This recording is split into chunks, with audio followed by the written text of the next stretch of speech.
folks, so I'm in between periods and going to be making a series of teapot bodies, and I'll follow up tomorrow with lids and spouts and handles and all. There's the bell.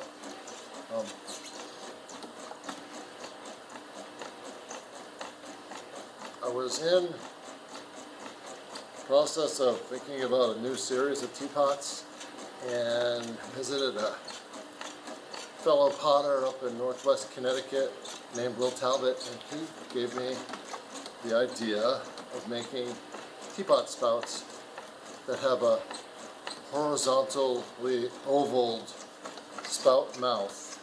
So I'm going to try that out for the first time, because when he demonstrated their pouring capabilities, I was pretty impressed and inspired and thankful to have met Will that day.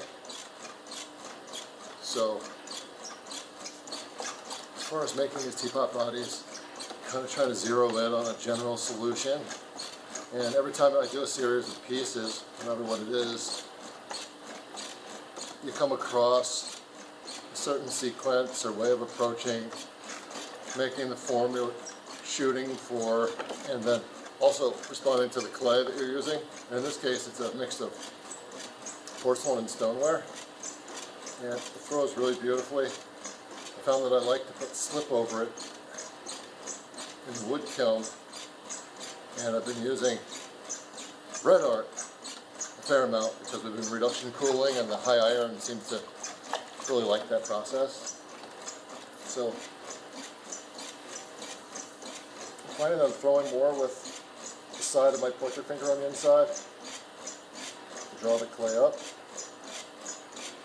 And I've been just cutting these little triangular sponges, which give you a lot of control over the feel you get when using them, depending on what it is you're trying to do with it.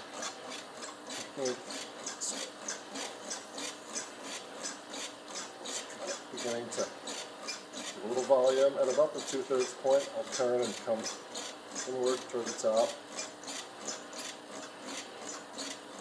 And then come in with a rib to expand and shape a little bit. Take away a little bit of this extra right here that I can't get out with my fingers. And then just begin to give a little bit of volume.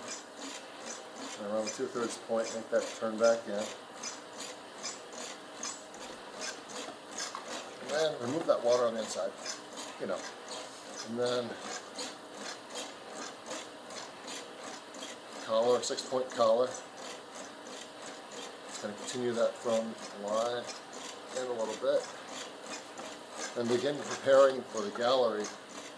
So I'll use my center finger on the inside and the edge of my pointer finger here, or my pinky finger, to flatten the top in preparation for the gallery. And I'll come in a little bit, continue that from line,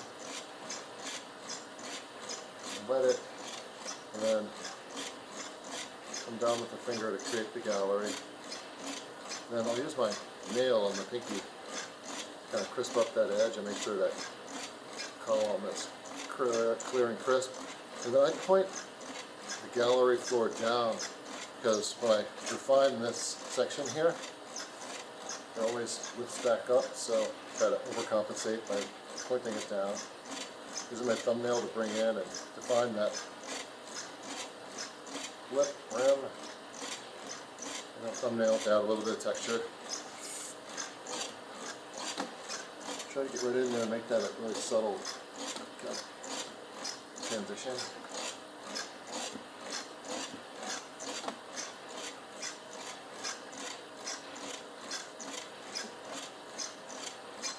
A little more off that base.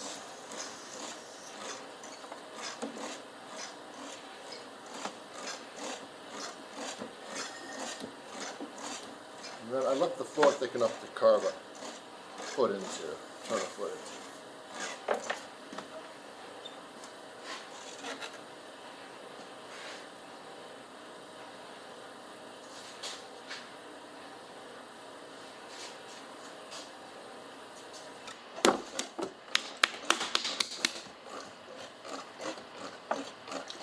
do a series of 4 in this sitting, so I'll try and get a different angle each time.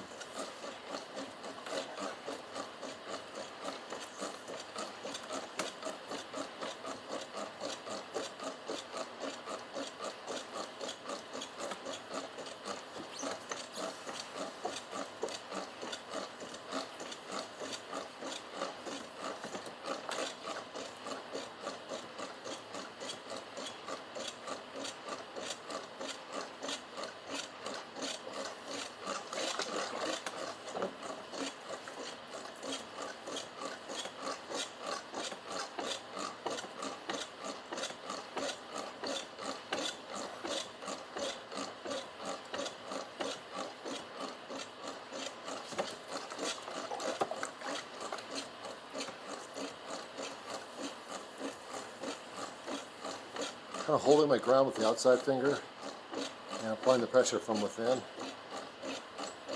Coming up at a slight taper. Trying to modulate my pressure so it's not too thin on the top half especially. And get a little bit more height out of this one.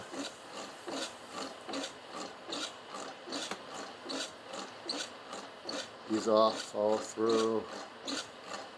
Try to keep it tapering a little bit. And a little bit of volume here. The angle of departure is really important. You don't want to be too sharp. And I'm just kind of more stretching and supporting it from the outside. And about 2/3 point. Come back in at a gentle angle.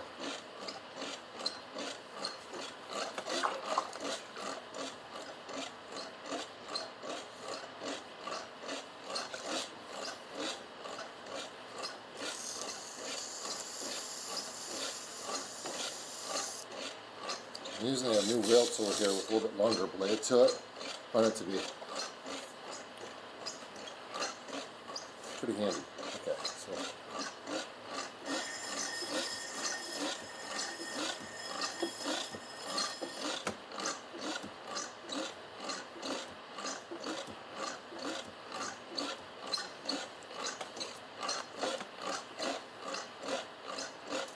point.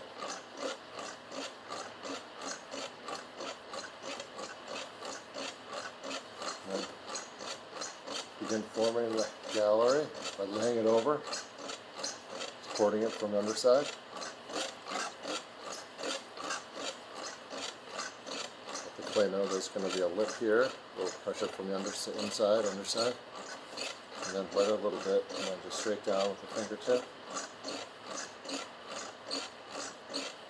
Point that inside edge down a little, and just use my fingernail to crisp up that gallery cylinder. Come in with my thumb to find that lip.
I'd be curious as to whether or not the various angles with similar form turn out to be worthwhile for anybody watching, because,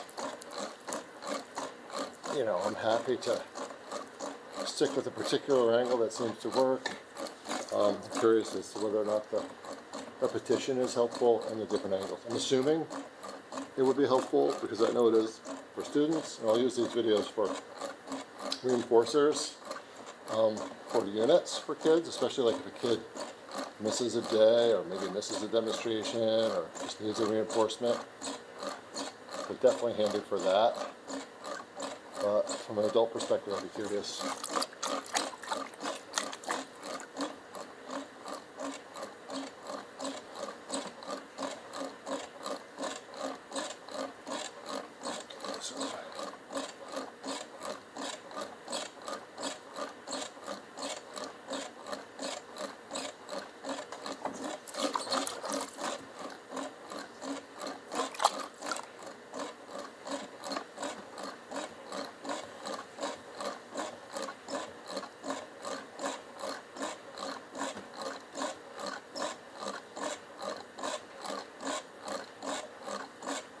The big rule of thumb on this one is that at about the 2/3 point, start making that turn back in.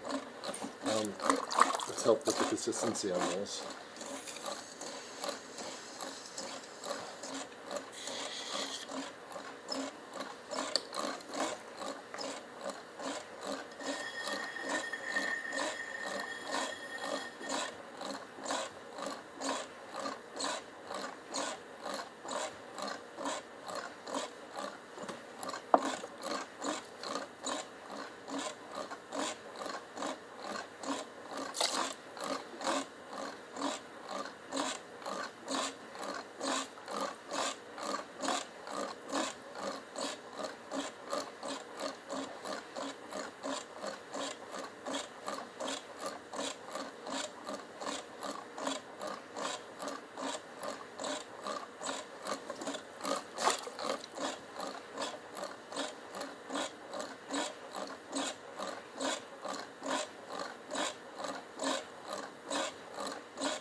Having that center finger supporting the clay as you kind of dial in the neck area is definitely key.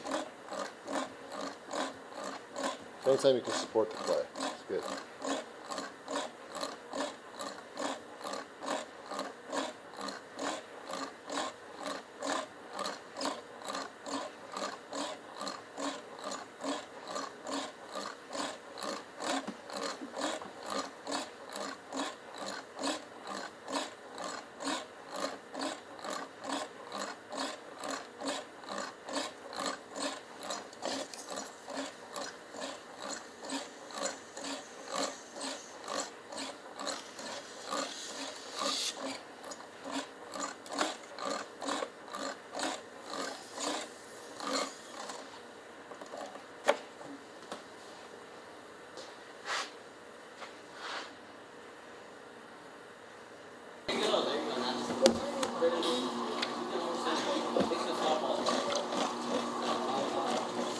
And make it feel good while the kids are in action at the wheels.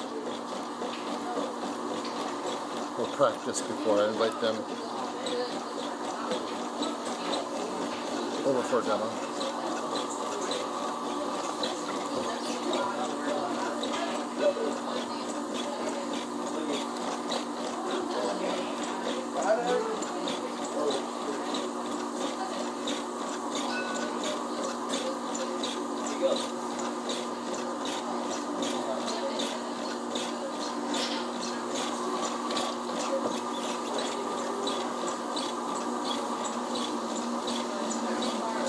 Trying to get way underneath so they fit in the gallery nicely.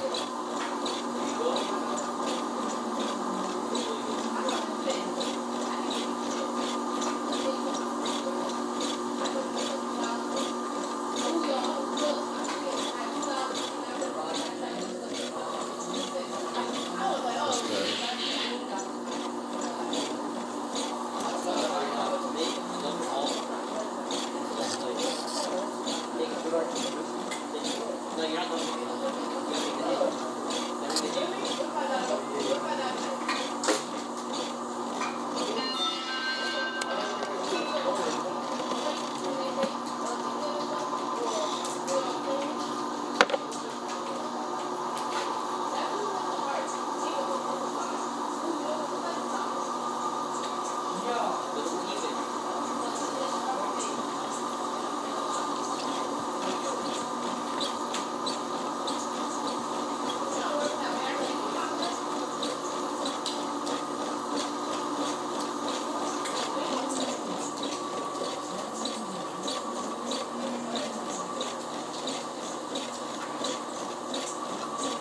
Treat the knobs as almost a mini pot.